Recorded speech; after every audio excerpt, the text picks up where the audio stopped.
The powers of each branch. There are three different branches: legislative, then we have executive, and then judicial. For Congress, the powers are Article 1, Section 8, and there are 18 clauses, 18 powers. Number 1 is to establish and collect taxes, duties, and excise taxes. Number 2, to borrow money.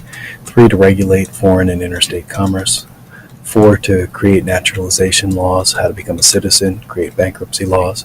5, to coin money and regulate its value, to regulate weights and measures, come up with the different measures. 6, to punish counterfeiters of federal money and securities. 7, to establish post office. 8, to grant patents and copyrights. 9, to create inferior courts to the Supreme Court. 10, to define and punish crimes at seas in violation of international law. 17, to exercise jurisdiction over District of Columbia and other federal properties. 18, to make all laws necessary and proper to the execution of any of the other expressed powers. Now the war powers, number 11 is to declare war, to make laws regarding capture on land and water.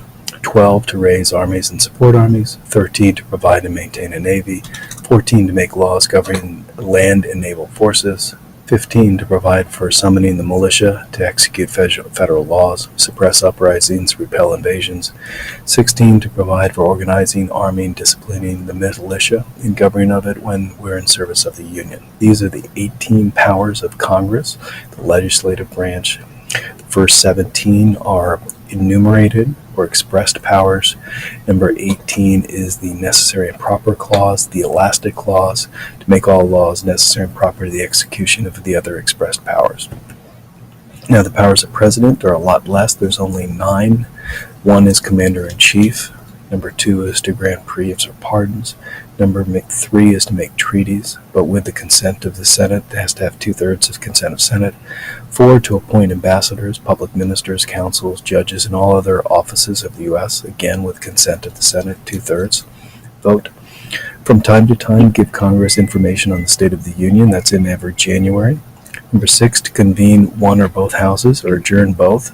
So if the House and the Senate can't decide when to adjourn, the President can make that decision. And if there's any special sessions that need to be done for emergencies, the President can say, okay, we need to convene a special session. To receive ambassadors and other public ministers, to make sure the laws of the United States are faithfully executed. That's one of the main powers of the President, to basically execute the laws. Number 9, commission all officers of the United States military.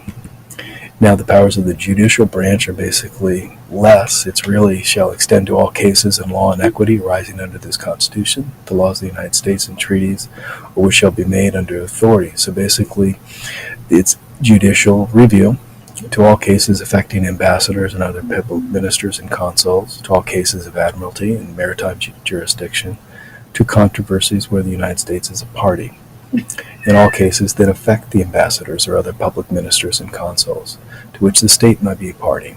The Supreme Court shall have original jurisdiction in all of the above, and then in other cases they basically have appellate jurisdiction, whereas if the court case comes from the state Supreme Court or from the appeals court in the court system. So very few cases come through the actual original jurisdiction. Most of it's appeals, and only like 1% of the actual court cases actually get to the Supreme Court. So the only power really of the judicial branch is to hear cases and to have judicial review. Most of the time it's appeals, and then other times it's where there are disputes between the U.S. and other countries, U.S. and other states, things like that. So these are the powers of the federal government. These are the expressed powers that are written in the Constitution from the executive, the legislative, and the judicial branches.